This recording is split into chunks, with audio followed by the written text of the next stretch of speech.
But I mean, so many people, especially, back then, even in the 80s, were making, you go watch shows where Al Bundy was a shoe salesman and had a stay-at-home wife, 2-story house, 3-bedroom house with a garage and all this stuff. So as a shoe salesman in Chicago. Meanwhile, James Evans was working 2 jobs and was living in the projects in the same city.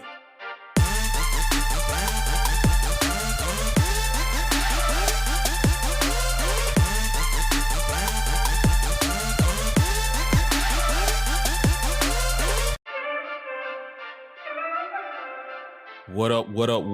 It's Three Brothers No Sense, your favorite barbershop style podcast. I'm Tavares Ferguson, aka Ferg. Join my co-host Buff and Razzie. Fellas, what it do? What is it? Hit him with the left, hit him with the right. For all the gamers out there, and especially the boxing lovers, that EA has announced that they are bringing back Fight Night. So all the boxing fans, I loved Fight Night when it was coming out. It was a great game. I'm excited for it. So shout out to EA, man. I think they're doing the right thing by bringing it back. I think they're trying to jump on that bandwagon of college football and how everybody kind of fell in love with that. They were able to sell Madden twice a year now. And eventually now they're going to be able to throw a boxing game in there every year too. So for the boxing lovers out there, go get it. Buff, I know you were looking at the other boxing game for a second. I don't even know if it ever came out. Did it ever actually release? I don't think it's ever coming out. They keep tweaking it and tweaking it. They'll show updates and people get excited, and then you don't hear anything for a while. So I don't know when it's coming out. Yeah. Did you say Madden comes out twice a year? Well, Madden comes out once a year, but now they discontinued college football. They used to call it NCAA. And with the whole not being able to pay players, folks not being able to name, image, likeness and everything, they discontinued, they stopped using it. And so now was the first year it came back. And it's essentially Madden again. But what they're doing is they're dropping it off cycle. So it'll come out around the springtime, and get you ready so then you can play, build your character up, play through your 4 years of college or whatever, and you can transfer him to Madden and then play my player in Madden. And so they're essentially you're gonna buy Madden or buy a football game twice a year now, for the folks who want college football and want Madden. So smart move on their side. Other than that, man, I got 2 shows that came out, and I think one of you guys are watching each one. So Penguin on HBO Max is the continuation of the Batman show with dude from Twilight Sparkle or whatever it is. So the little sparkly vampire. What was that show or the movie? You know what I'm talking about? Twilight? Twilight. Yeah, that's it. Twilight. So the guy from Twilight played Batman. He knows the name, people. He knows the name. It's okay, sir. You don't gotta act like you ain't watched Twilight. Wait, Twilight Sparkle is the unicorn or whatever, right? Okay, I was about to say, was there a vampire that sparkled or something? Well, yeah, in Twilight, that's what they did. When they got in the sunlight, they sparkled instead of catching on fire. You know way too much about. Spoiler alert! I'm sorry. You know way too much about Twilight to not know the name of Twilight. Hey, Twilight was actually a good series, man. It was a series of movies. It was a movie. It was a series of movies. I mean, there were like 6 of them. So yeah. So it was great. So back to what I was saying. Yeah. You know what they did. You know how many movies were in the series. You just didn't know the name. I'm not buying it, sir. I'm not buying it. Just say, hey, he became Batman in the movies with a knockoff Riddler. I didn't really like the movie too much. Did the vampire become Batman? Well, the guy who played the vampire became Batman. I'm just saying. Vampire became. It made sense now. So, but him, so they in the movie, Colin Farrell plays the Penguin. And they did a spinoff show of the Penguin called The Penguin. And it's actually really, really good. So it reminds me a lot of like The Sopranos meets Gotham. So if you like Gotham, if you like The Sopranos, go watch it. It really has him. It's like a really grounded approach to Gotham villains and all of the mob and everything like that. And so he's like a mob boss or a mob underboss trying to become the boss there. And so it's a really, really good take. It's only 2 episodes in right now, but go check that out if you haven't. The other one that I wanted to talk through is Agatha on Disney Plus. And so I've been enjoying it. People have been saying that they don't like it. There's a lot of reports that saying it's not good. I like it. It's funny. It's funny. Yeah. It's funny. It's funny. good. It's really for the witches out there, the folks that are kind of into that. It's probably really, really good for them. I enjoy it. I mean, it's really good. I have a feeling my wife might be a witch after watching this. I could see ZZ becoming a witch. They start talking about, astrology and moons, phases of the moon, and we're watching the show, and next thing I know, she's Googling stuff. So, oh yeah, if my wife becomes a witch, I blame you, Razi. Mother of the maiden in the crone. Yeah, that's what they were talking about. So I haven't blamed you in a while. So yeah. Yeah, watching Agatha Buff. I'm surprised because it's a spin-off it's a Marvel. You're kind of doing that, yeah. You just but I didn't like Agatha on that show. She didn't do anything for me, and Marvel isn't what it used to be. She's funnier now. She's funnier now. So yeah, and it's a little bit different take on it. So it carries on the whole Scarlet Witch idea and everything. I think you'd like it actually.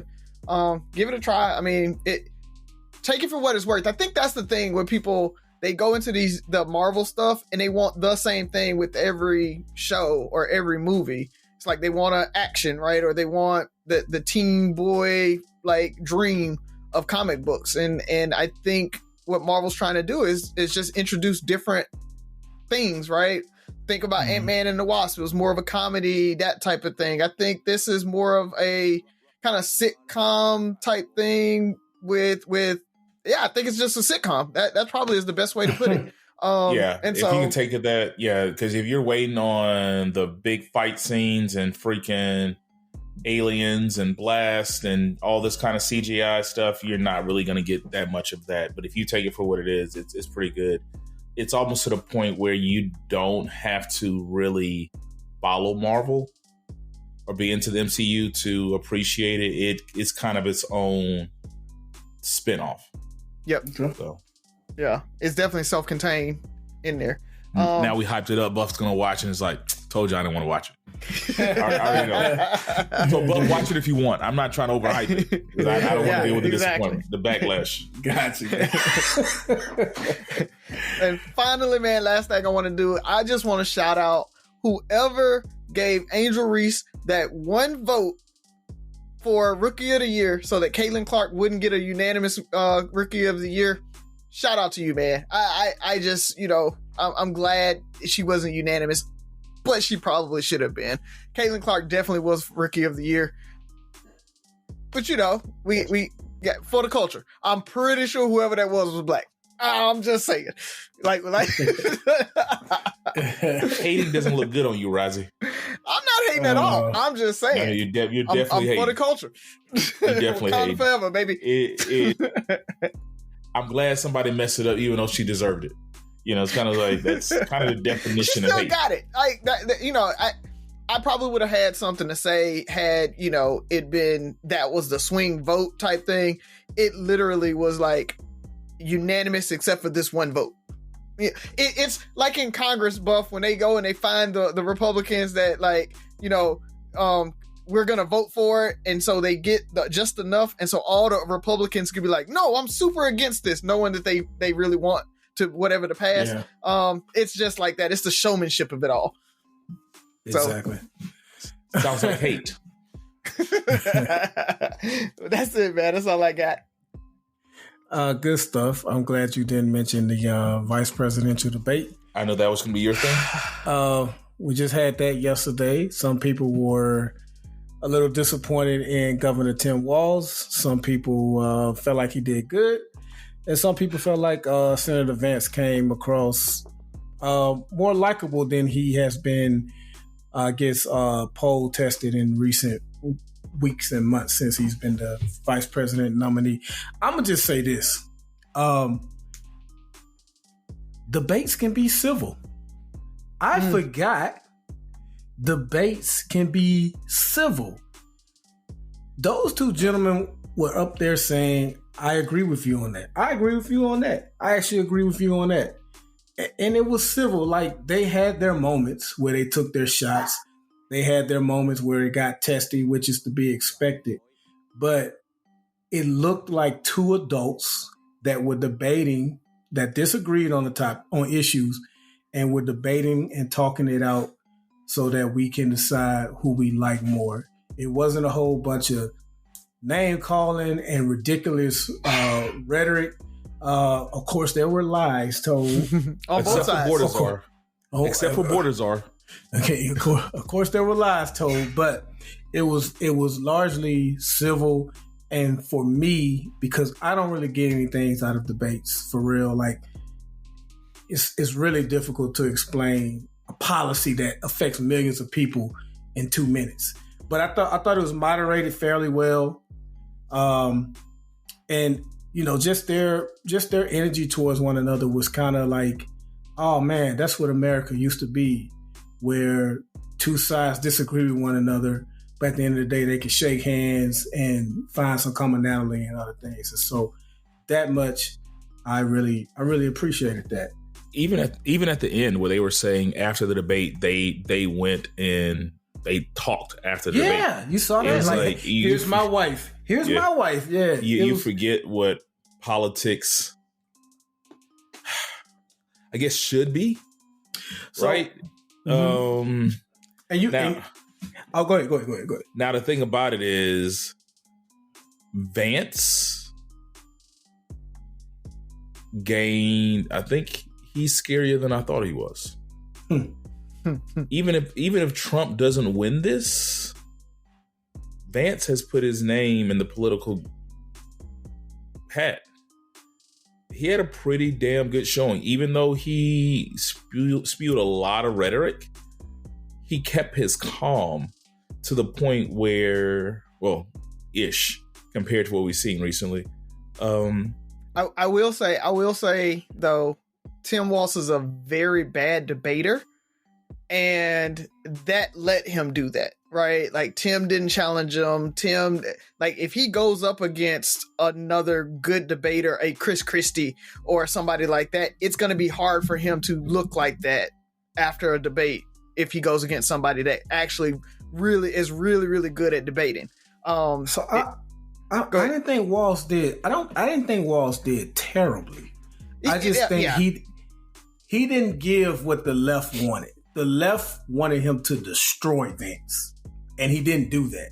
Mm-hmm. But I thought he did well in a lot of areas. I thought he did great. Unfortunately, it was towards the end, but I thought he did great on the whole January 6th, and he kind of put Senator Vance on the spot.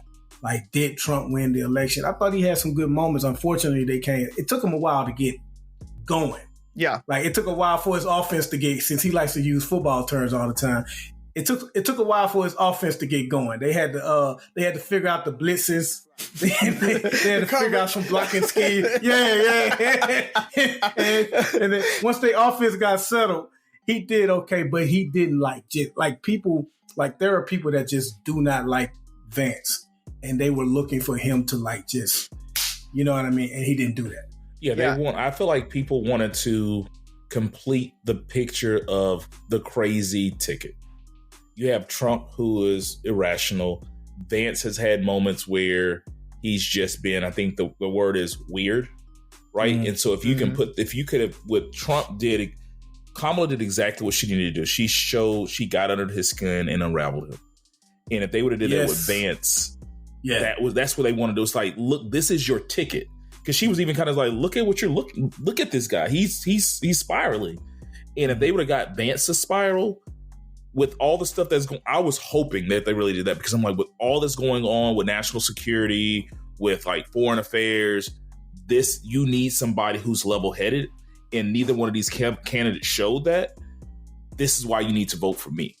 because they're talking about, foreign policy right now and Israel and all this stuff going on. You take these two knuckleheads who are level-headed, then you put them in the White House. What do you think is going to happen? Vance showed somewhat more control than I expected him to show. He did, but with the like just being the proponent of the Democratic ticket, right? Let's be honest about who I am there, right? It's Walz he allowed JD to lie and be that level-headed person when we know that's not him. That's, I think, you talk about getting under his skin, but I don't even think he needed to get under his skin. He just needed to not let him completely lie and say things like Trump, helped the ACA succeed. What? 60 times you tried to overturn it. You tried to cut the budget to zero on it. You didn't let it marketing happen for it. Let's not act like you went in there and you saved Obamacare, right? There were blatant lies that Walz just kind of let go. And I think that was a little bit of him just being overprepared, him thinking about his lines and making sure that he hit all the things that everybody said he had to do, that he wasn't really trying to respond to JD a lot. He was like, okay, the question is, and I got to get my lines out. But that's what I mean by a really good debater wouldn't have let that happen, right? A debater would have said, as soon as he brought up that, oh, you did this with Obamacare, they would have hit him hard on it, even if it was quickly, and make sure that the audience knew that, no, you're lying. Now let me tell you my thing. Tim didn't do that. Tim let those lies sit and fester for a little while, to where maybe even if he did come back later on and try to address them, it was a little too late. They show empathy towards one another when Governor Walz mentioned his son witnessing a shooting, and Vance, he expressed empathy towards that. You can say that's a low bar, but I'm just saying the last 9 years haven't seen a lot of that. I feel overall going back to football, Walz did a lot of check downs. He got you some first downs, but he had the deep posts that could have went for a touchdown, and he didn't throw it. He checked down to the running back, to the tight end. Yep. But I don't think, and I read some numbers where his positives still increased, and like Vance was the one that needed the most positive increase, and the fact that Walz positives went up, it didn't do Vance. Like the net gain was not there like you think it would be. Yeah. So, but we'll see what happens. Yeah, and Vance has made a bigger name for himself anyway. He's more polarizing. Like he had nowhere to go but up. Right. Vance. Yeah. And Walz, I think Walz for the most part, kind of introduced himself to a lot of Americans. Mm. And you really don't have anything negative to say about him. Like, hey, maybe he's not as polished, which a lot of Americans aren't, right? He might even come off a little more relatable, especially coming from his blue collar, his background. He doesn't sound like a polished politician. And I'll also say this: I gotta be careful exactly what I say, but it was kind of disappointing. And on the front end, I will say you can call me out and say that's just liberal bias. I thought it was a little disappointing for them to try to hold him accountable for exactly when he was in China. What was it? Way back in 1989, right? I mean, I think he was off by a few months. I mean, and can you enlighten me on why was that important? So I guess he was saying he was there doing some the Tiananmen Square. So if you remember Tiananmen Square, they were protesting, and that's where they were laying down in front of tanks and all of that stuff, right? He said that he was there during that, and the problem was that happened in the spring. He didn't get there until the fall. So he was there during the protests, like when they were still. It's like Black Lives Matter, right? We had a bunch of really big protests, but it continued for months and months after that. We were still having rallies and protests and everything. He was there during the I guess the Democratic the anti-communist Democratic protests. He just wasn't there for actual Tiananmen Square. And that's what the politicians do a lot of times, right? They try to simplify it for the people, right? I can't talk about nuance. I can't get into everything in 2 minutes, right? For a sound bite, he's like, yeah, I was there when, during Tiananmen Square. trying to say I was there during the protest. Now I don't know if he actually was trying to say I was there, trying to get people to believe he was there or not. But I give folks leeway a little bit in politics, because what they do is they're just trying to say, generally, if you understand, I was there during that time.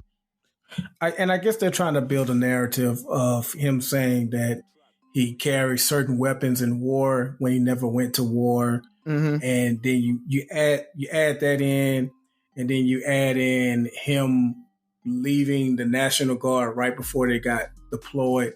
I think they're just trying to add a narrative of, hey, this guy is not, he has a problem with the truth at times. He misspeaks, and maybe that's what they were building upon. But you had, maybe I shouldn't say this because he's still a sitting senator. I'll just say this. I don't mind them doing that to him if they're, got to do it to the other candidate too. And there is things that he's pointed out and put it like this. There are things he's pointed out that was blamed on immigrants that had nothing to do with immigrants. That's all I'll say. And illegal. Yeah. And wait, so, we said we weren't going to fact check Ferg, so he was heated with that. He was mad with that one, boy. Big mad. The only other thing I got is God is good. All the time. All the time. And all the time. God is good. Good. I just want to give a shout out to Pastor Project Pat. Apparently he has been preaching and spreading the gospel for a while now. He's been going to prisons, community centers, and churches and preaching. So he has went from "Don't save her, she don't want to be saved" to maybe we can save her. So, so that's cool to see, man. Mr. Don't Play, chicken head, I like it. I wouldn't mind. I'm gonna have to YouTube and see if I can find one of his sermons if they're available. But just go ahead, Fred. What you got? The funny videos are already out. Yeah, it's already him. There was one I saw where he was preaching with that Project Pat beat and all this stuff. Rhyming very simple. I was rolling, and then they did use "Don't Save Her" as a A and B selection. Cool. So man. I'm gonna find it.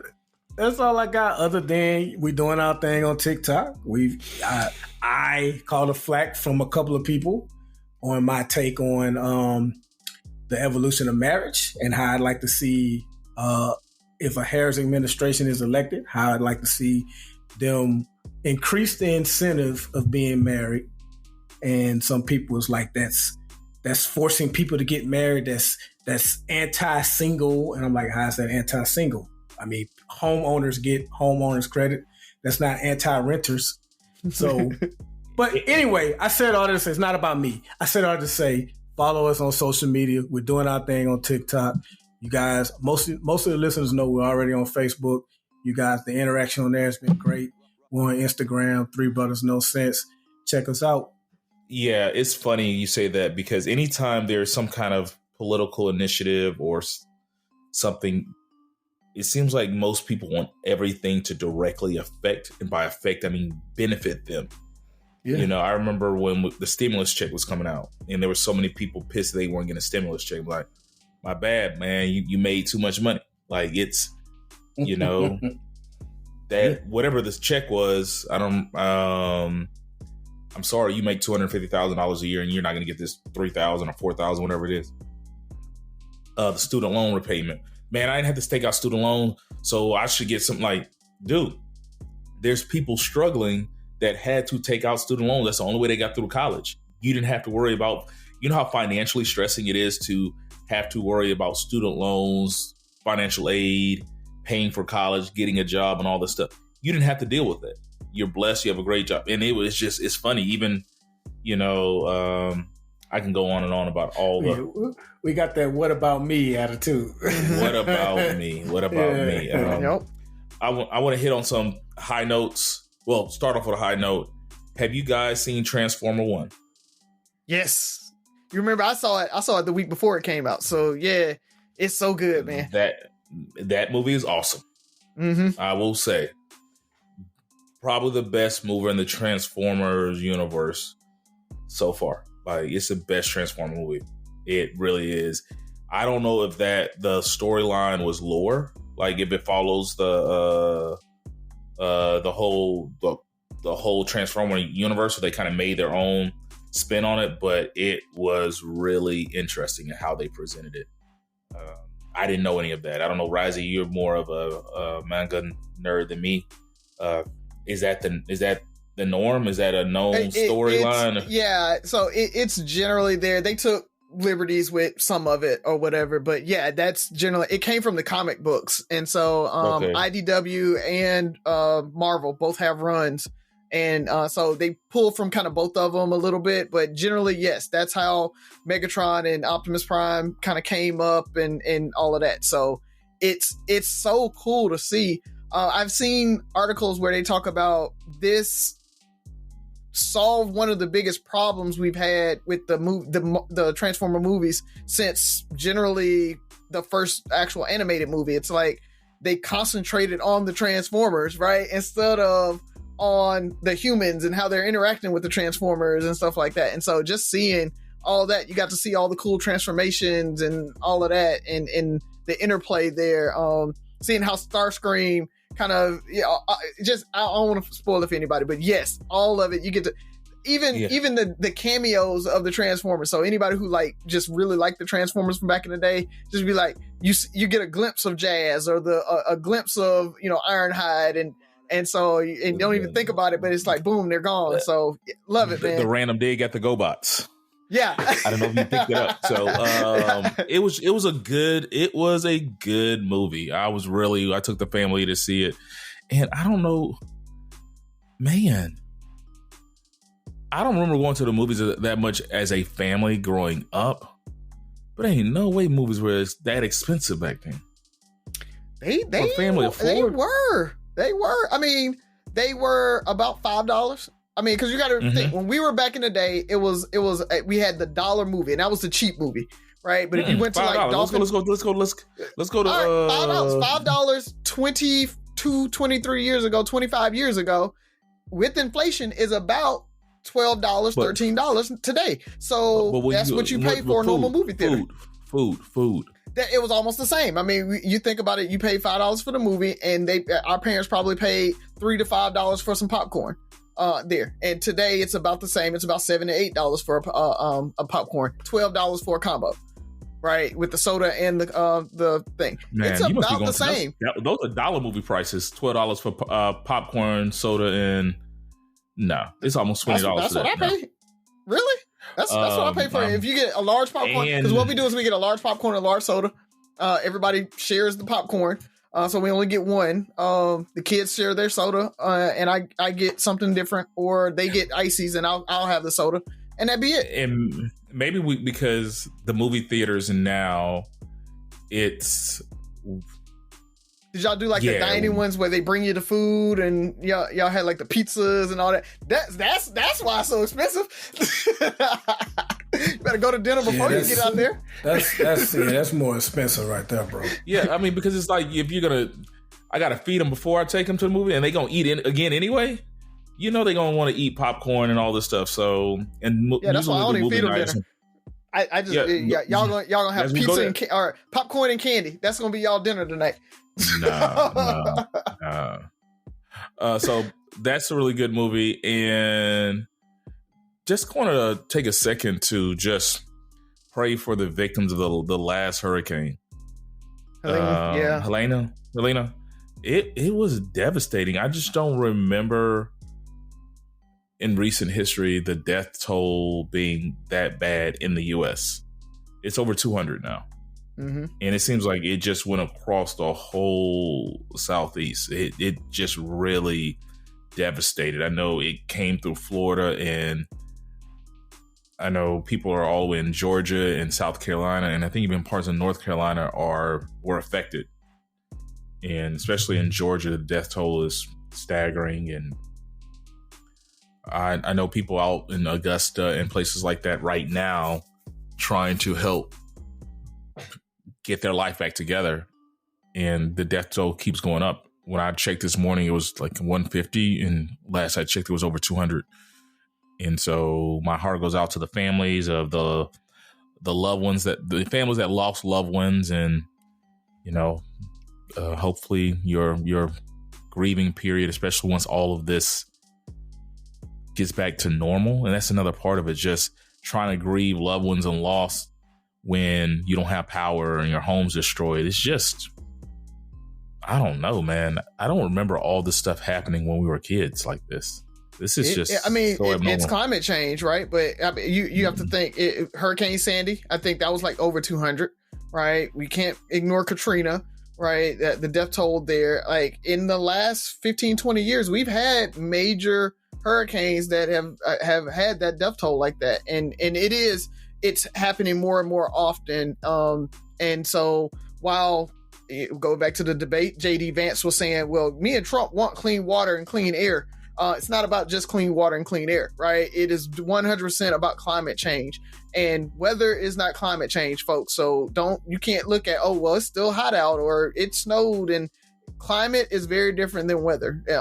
So weather patterns are just normal day to day. Climate is an actual like average of what's happening there. When you look at the average temperatures, the average days that it's hot or days that it's cold, those things are they're different, and that's what's causing all of these hurricanes, tornadoes, and things like that. So climate change is real for anybody who's listening that may doubt it. And with that, we have to try to do something about it. And drill a baby drill is not how we do it. It is now the deadliest hurricane since Katrina.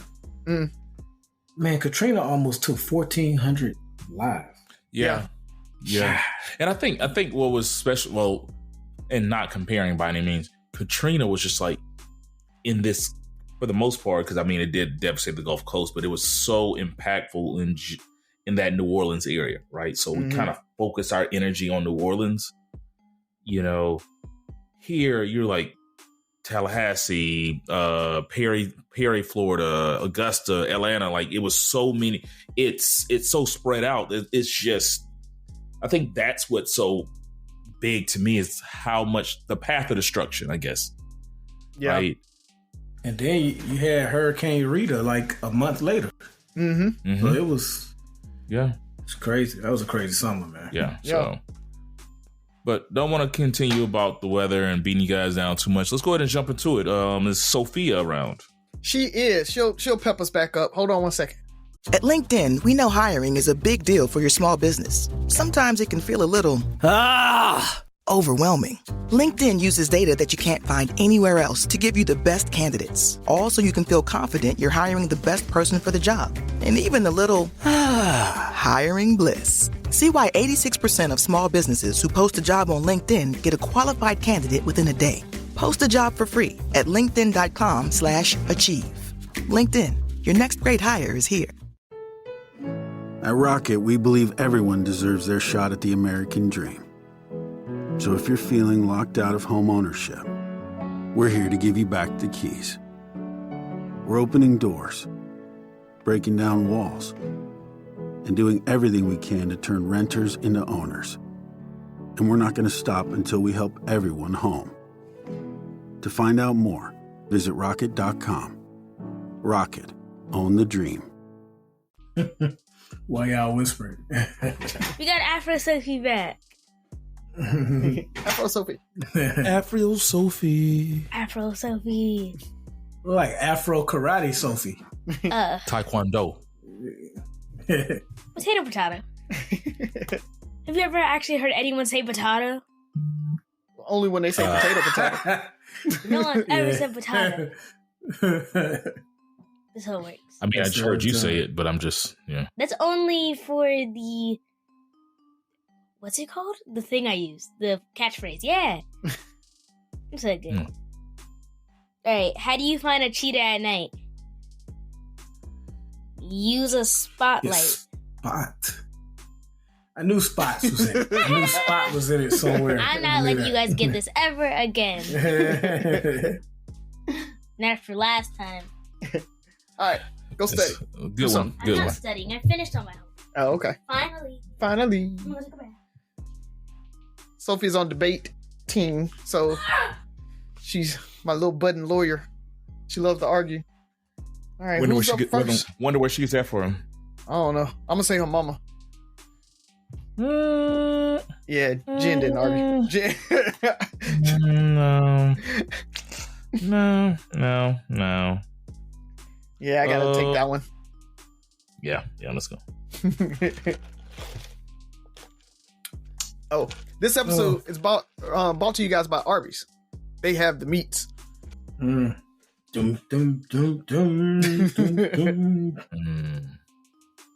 All right, who wants to go first? I don't know how y'all. I have a question, but I don't know how y'all want to do it. I think mine will be quick. Okay, so I actually mean that. Yeah, I know. All right, let's see. I've been sitting on this question ever since we argued about the teacher fighting the girl who was trying to get a cell phone back from her. Mm-hmm. And I was just wondering, and the reason I think this question is quick, because I think it's a pretty easy answer. Do you think we need teacher cams? You think we need cameras in all classrooms so that we can go back? Because like with that argument we had, we only got whatever student decided to film. We only got whatever they started to film. Like with cameras in the classroom, we can actually see the very beginning and not just get a snippet of these conflicts with students and teachers. So would you guys be for cameras in classrooms? Why or why not? I think I would. I don't see a reason why there should be an issue with recording. I think we would need, almost like with police cameras, right? It's like, hey, what is our retention policy? Who has access to the recordings? Who can get to it, right? I think there need to be some policies around it, but I think it would really be a good idea, especially when you talk about maybe in high school, late middle school, that type of thing. I don't know if we need them in elementary schools, right? But maybe, right? There's times where kids are like, the teacher punched me or the teacher hit me, and so I think even in elementary it might work, but I think it would be good to have it, and every week it deletes or whatever. We hold it for 7 days, so if we don't have a complaint or anything within that time, then it's overridden, that type of thing. But I think it will work. Sure, why not? Not for the reason you would probably think, considering I'm married to a teacher. I think so often we're trying to protect the students, and it's usually 20 to 30 to 1 in a classroom. I think it protects both. Yeah, same with cops. But, I mean, I think a lot of people think the police camera is to protect the individual, but it's to protect the cop too, so they can say, what happened to me happened to me. Now, I think the challenge is, in this situation, I think unlike the cops, there's not much teachers can do to protect themselves. I feel like teachers are usually considered wrong. Maybe I'm biased, but usually, like, if that girl hit her and the teacher if the girl truly initiated and the teacher did her in, she's a child. They always kind of throw the fact that this is a minor in that defense. But I liken it to having a class, not only a teacher cam, but a classroom cam. Like, both of my kids went to daycare. I was able to log in to look at my students, my kids. And so when it's like, well, my son don't do that, I'm glad you said that. Play the footage. It shows right then and there. They can send you the clip of, Byron. Well, Byron was very disrespectful, and he told me, well, you had to do something. I'm glad you said that. Let me send that to you. Let me send you the clip. Right? And and maybe after so many clips, now there's legal action, corrective action that the teachers or the school can take, because when the kids are sitting there in the class acting like they don't care because they know you don't have the time or you can't prove or whatever the case may be, because all our kids are great kids until you look at them on camera, it's like, oh, really? That's what you're doing? That's how you're acting in school? I can imagine that Jasmine is a model student, but if God forbid, if she got on camera and Tab saw her acting an ass, that would be the last time that Jasmine her teacher had a problem out of Jasmine. Because when you tell them something, it's you're trying to make it and you talk to your kids and they're going to tell you their version of the story and all that stuff. Ain't no version of the story. Here's the story right here and there. You can play it. Mm-hmm. You know, and it's the evolution of time. I think, you know, people, we so often want to keep, we didn't have that when we were growing up. So it doesn't matter that we didn't have it when we were growing up. We didn't have cell phones when we were growing up. We didn't have it didn't matter. We also didn't need it to a certain point. Not saying we were better. It's the fact that there was more liberty to correct kids back then. There were harsher penalties to kids. I remember being on class and seeing, I forgot the coach. I forgot his name. I saw a coach slam a kid. There was 2 fights. 2 kids were fighting, and the coach just slammed the shit out of them. Slammed the girls' fight. Like it was when you did something, you got you paid for it. I grew up in Texas, and as far as I remember, maybe until like 5th grade, like they were still paddling kids, right? So they removed paddling out of schools, and then there was like this period where we kind of still remembered, or our parents can still correct us. Our parents, you know, your mama maybe a teacher couldn't beat you, but you know, Hazel gonna knock your ass out when you got home. Like there was something that could happen. We were the kids that were kind of the beginning of, I'm gonna call CPS and all this stuff, and that was a joke, a running joke. I don't know anybody that called CPS on their parents while we were growing up. Even though they probably should have called on some of the parents. I know a couple, but those were ones that they should have called CPS on them. That's what I'm saying. Like that, yeah. And that's the thing. Like they should have called, but we got so far from that where these kids don't fear the teachers or respect the teachers, barely respect their parents. So there has to be some kind of checks and balances because these teachers are in danger. You know, my wife teaches. A kid can get on her and jump in her face and record the end of it and all the stuff.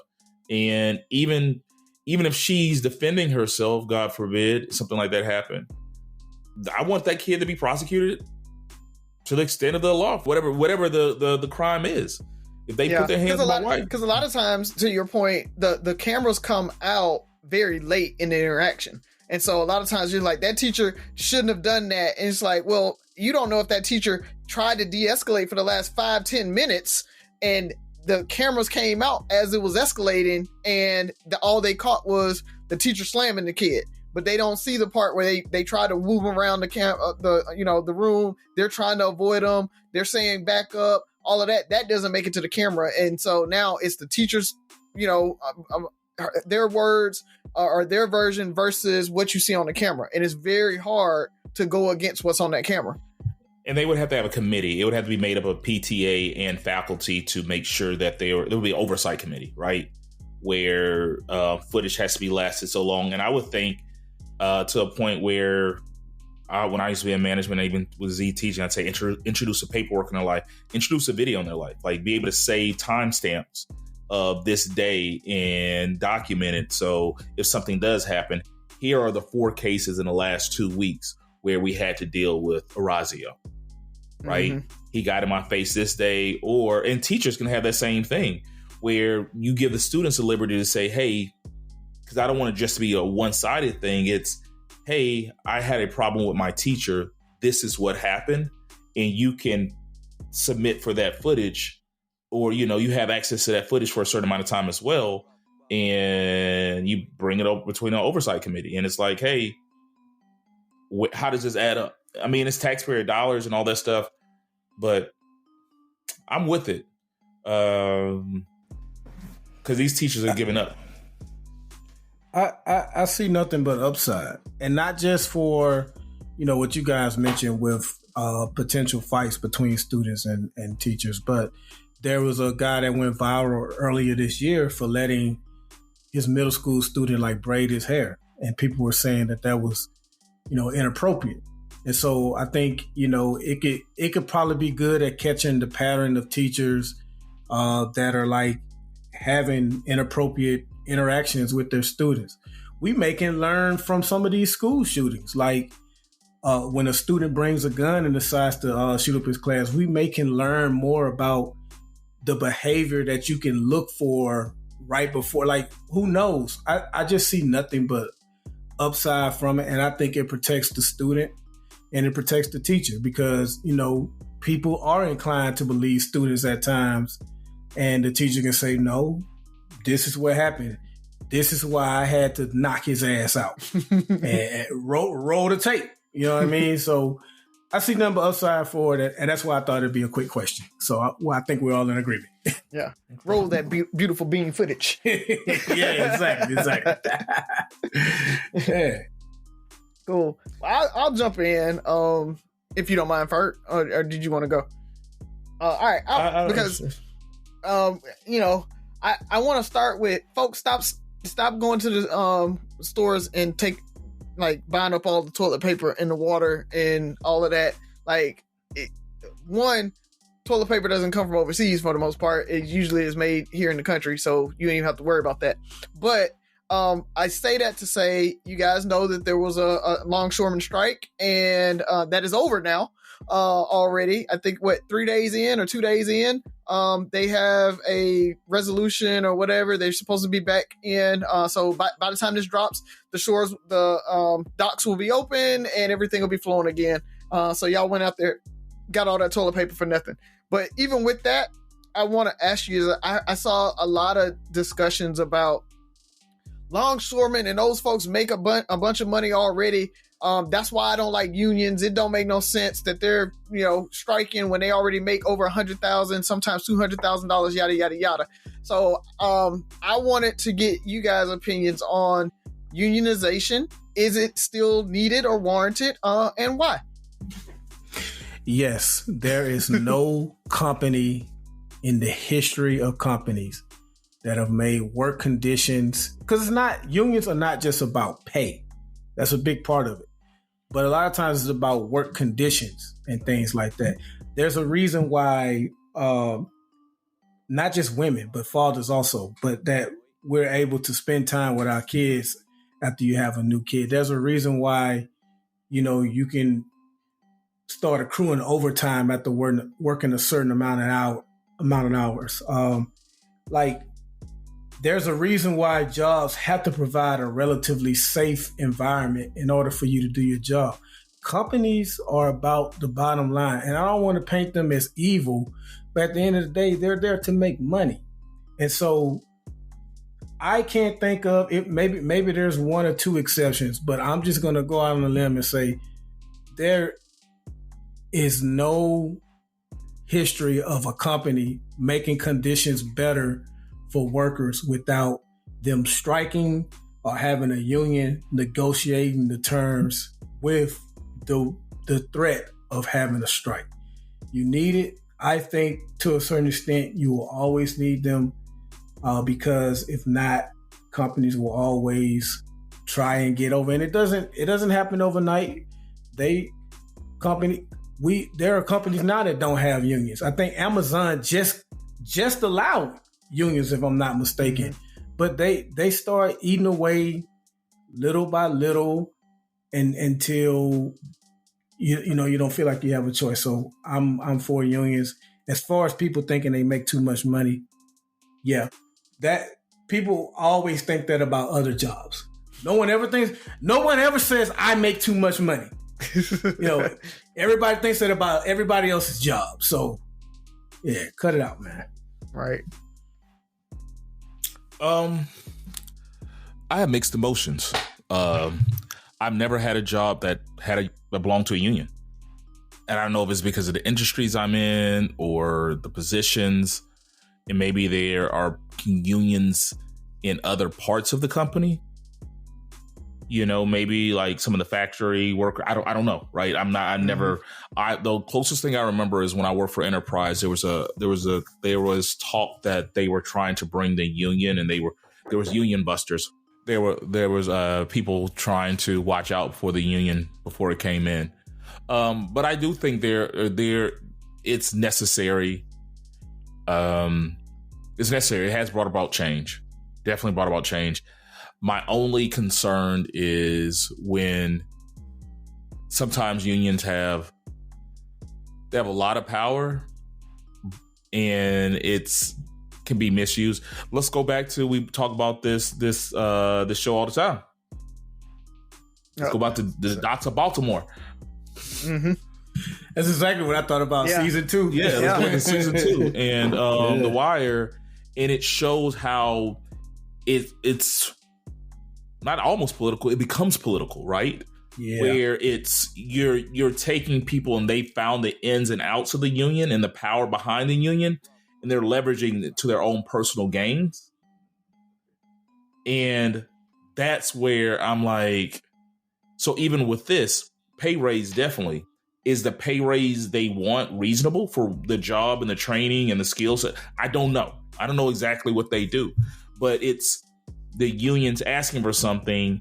And it's almost we're beholden to agree to it or give them similar terms just because there's power in numbers, right? Like, is it, the same way you said nobody says they make too much money, but I think we can agree that everybody doesn't deserve to make a certain amount. Like, it's like, hey, there's a pay range for this. There's a skill set. There's a demand for this. I don't know what that is for longshoremen. I'm not saying, hey, you shouldn't make more than, I think they were saying on average they're making maybe $40 an hour. I don't know if that is a reasonable rate. I don't know if $60 a rate is a reasonable rate. Last thing I've seen so many different numbers, anywhere between asking for 50 to 70 something percent pay increase, making, and then that's base, right? We're not talking overtime and all that stuff and incremental pay raises. I don't know if making $200,000, $250,000 is reasonable for that, because then somebody's going to have to pay and the cost of goods goes up and all this stuff. And the only reason they can do that is because of the power of the union.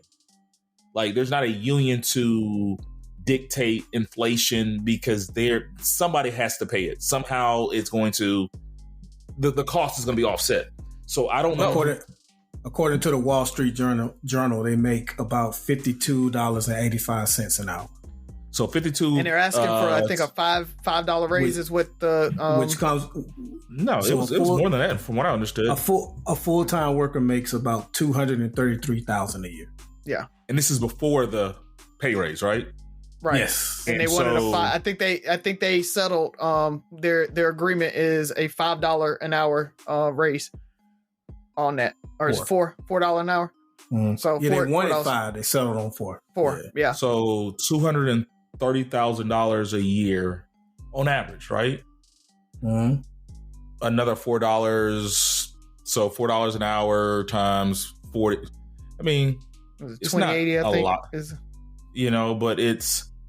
And the union was willing to do this. And I think a lot of it, and I almost feel like part of the union is they get a kickback of any pay raises and all this stuff. So a lot of times it's not a benevolent job thing. It's like, we're going to do this just because we feel like, Byron, you work hard. And I just see what you're doing for your family, that $230,000 a year is just not enough. So I'm going to get you $234,000 a year. Right? Because if it's really $4 an hour, $5 an hour, it's about $8,000 a year. It's about $8,000. So they're willing to shut down the ports, shut down the way the infrastructure of the country for $8,000 per person.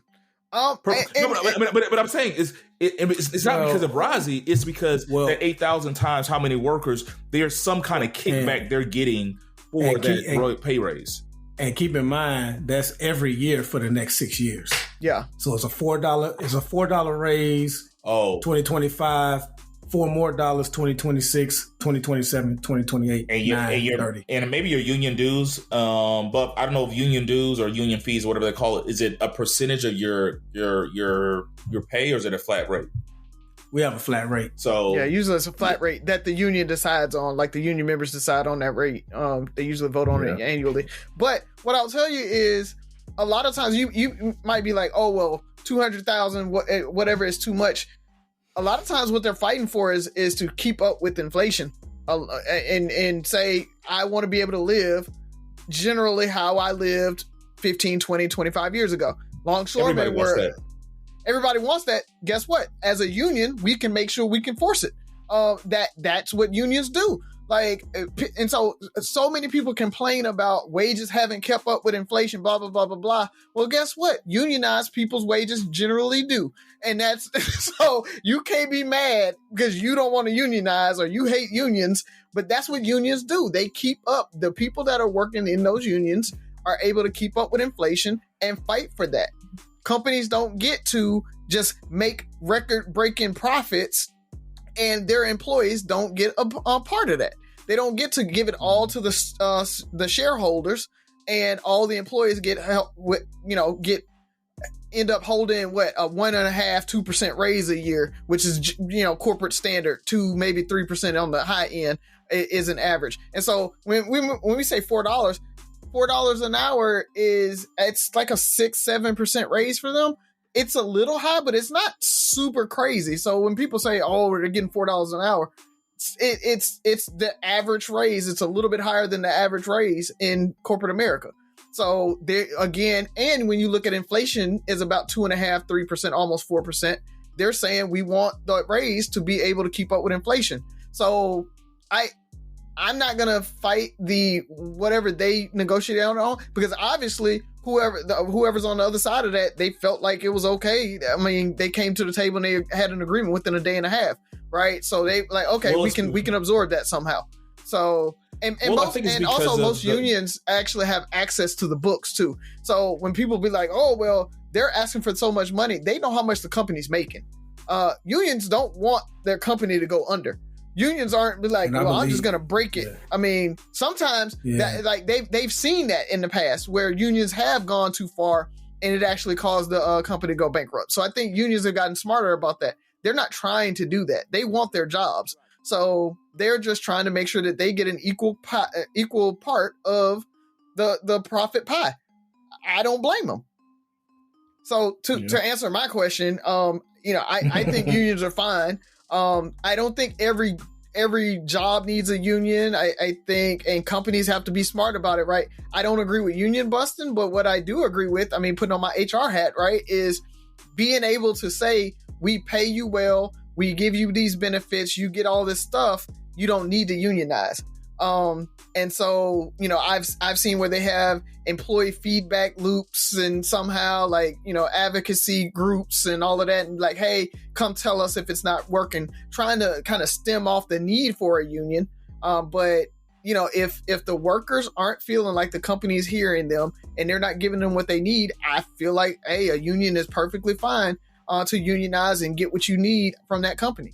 And it's not surprising that you saw a lot of the comments you saw, because we see this with sports and athletes all the time. People think athletes are always overpaid, and they amazingly side with the owners who make way more than the athletes. But for whatever reason, people side with the owners and say the players are overpaid when all the owner is doing is sitting in the box. Agreed. I can understand that. Lives. Let me put a spin on it. Take the same longshoreman position. If there wasn't a union, do you think they would make $200,000? And if they didn't make $200,000, let's say they made the 80, 90 that I think we were looking at when we said $40 an hour or whatever, do you think that would be a fair wage for what they do? So it's unfair for me to answer because I don't know how dangerous their job is. I don't know exactly what they do. All I know is they unload cargo ships. But I don't know what type of danger and all of that. Like Rozzy mentioned, I think the training that comes with that. So I don't know. I will say they probably would have capped out at some number and they wouldn't have kept up with inflation, but the number still would have sounded good. Like $150,000 sounds like a great job. Until you say, but you got to live in San Francisco. Then all of a sudden it's like, now I'm not living that good. But if you're living in Biloxi on the port, $150,000 is great. If you're living in Houston or the Bay Area, Baytown. But also that's the thing is the longshoremen in Mobile don't make the same as the longshoremen in San Francisco. So that average is a national average. That includes your New Yorks of the world and your San Franciscos of the world and everything like that. It's the average, that means, right? So if the average is 200,000, that means somebody's making 400,000 or 300,000, and somebody else is making 100,000. Like, how many people have to make $300,000 to cover up the person making 70,000, 80,000? Like, how big is that pay gap? Is longshoremen in Mobile making 80,000 and the one in New York making 400,000? I don't know if it's that wide, but I think longshoremen in Mobile probably are at, like Buff said, 150, 170 versus New York at 3. So I don't think it's as wide as you're saying to average out to 250, but it is. But again, it's longshoremen unionized, and they said back in the 50s, 60s, we could actually live off of one income, and my wife didn't have to work and all of that, and we were able to actually eke out a good living. And right now today, you need about 150,000 to be able to do that. So they unionized and said we're going to keep up with it. I'll accept that, just because, I mean, I think everybody should make a livable wage and enjoy life. But I mean, so many people, especially, back then, even in the 80s, were making, you go watch shows where Al Bundy was a shoe salesman and had a stay-at-home wife, 2-story house, 3-bedroom house with a garage and all this stuff. So as a shoe salesman in Chicago. Meanwhile, James Evans was working 2 jobs and was living in the projects in the same city. That is true. But that's true. But also Julius was I don't know how much money Julius had, because he was so cheap. But he could have been. They own the brownstone in New York. Like they own the building. Had a tenant, and his wife so Julius might have been full of it, man. And so Julius was me. Julius was like, I got plenty of money, but I'm still broke. I'm like, I ain't got no money. That's it. That's how it is. Flex. No, but it's not a flex. I got plenty of money. I don't know how that's not a flex. You never absolutely is. You never heard me. Absolutely. Buff, have you ever heard me say that? No. Okay. All right. But my thing is, everybody wants that. Everybody deserves a certain livable wage. I feel like if you work a 9 to 5, you work and you go out there, you should be able to support your family off of,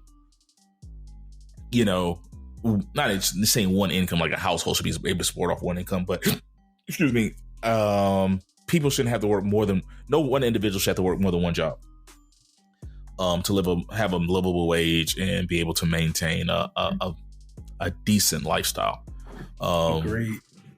But $250,000 because you lived well above the lifestyle. $170,000 in Mobile is not a livable wage. $170,000 in Mobile, you're balling, right? But I think that's the total income. I don't think that's their normal base salary either. I think that's with overtime and everything, because those guys work. Okay. Those guys work long hours. So I get it. I don't think that it's just base salary off of that either.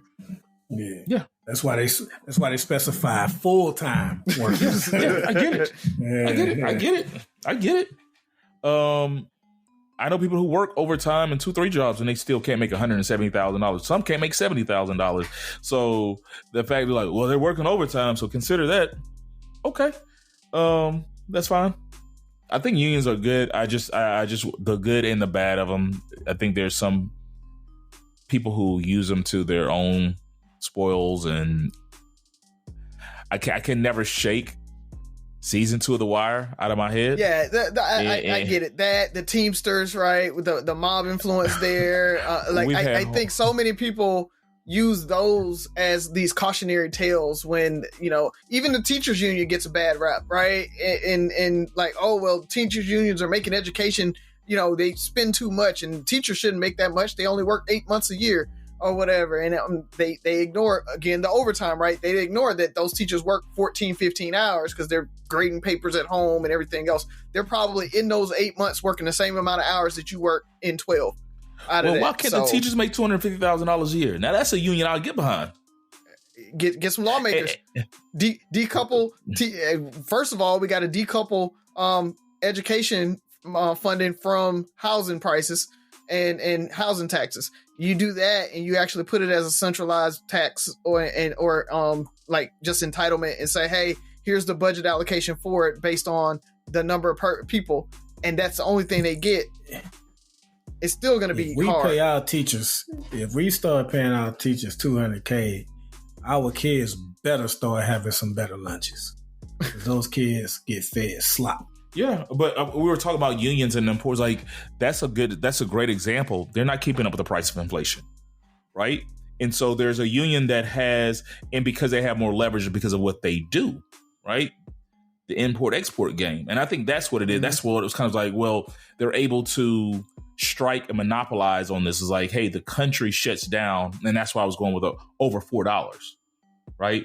The country's shutting down over $4 versus a local city school, group is going on strike. And so unless you did like a nationwide teacher strike, then maybe something will happen. But and they still only get, people will be like, folks don't care. Folks will be like, I don't care. How much money could a teacher get? I know they did some major pay raises in Houston for their teachers, and I think this was a conversation piece with some of the teachers in Alabama and looking at how much they were making after years of teaching.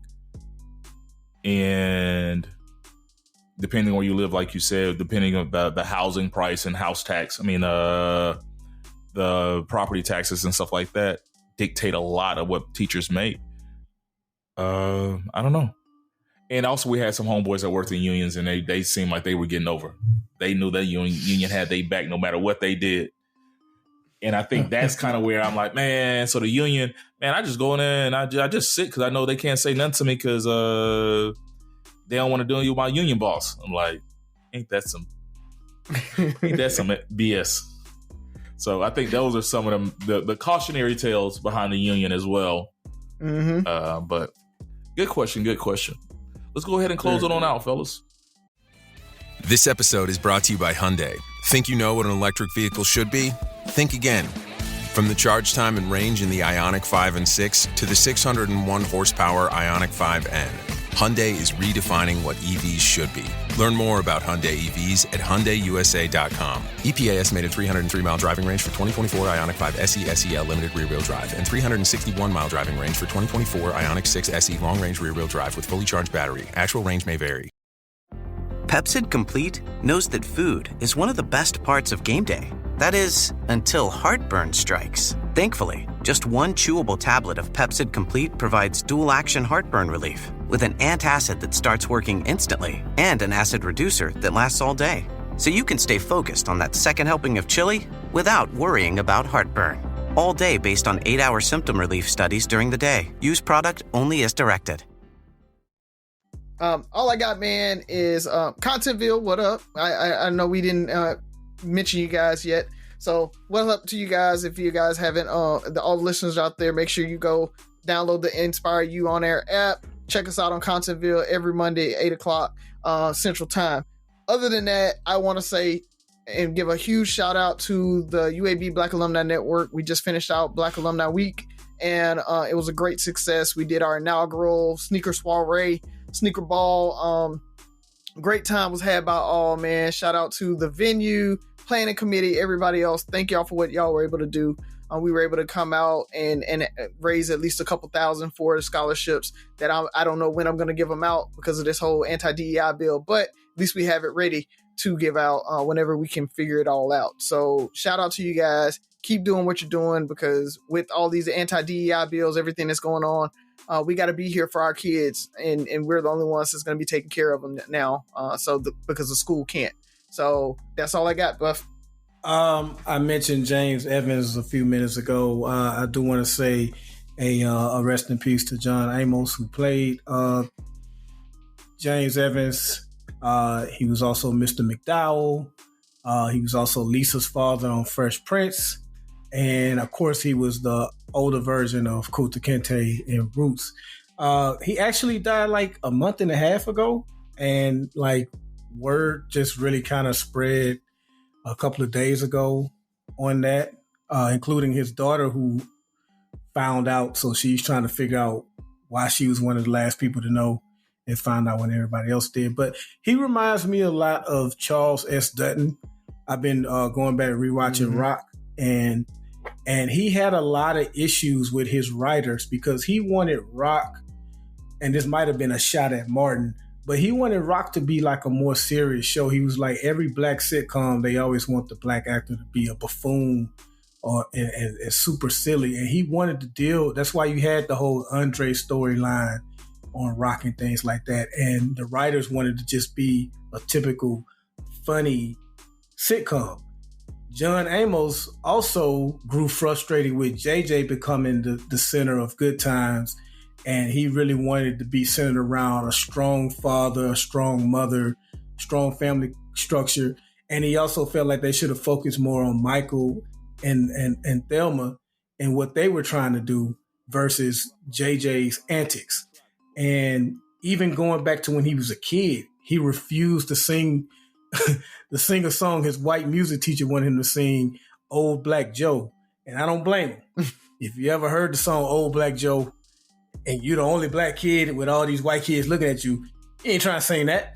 So he was always rebellious, man. And he just reminds me a lot of Charles Dutton. So rest in peace to him.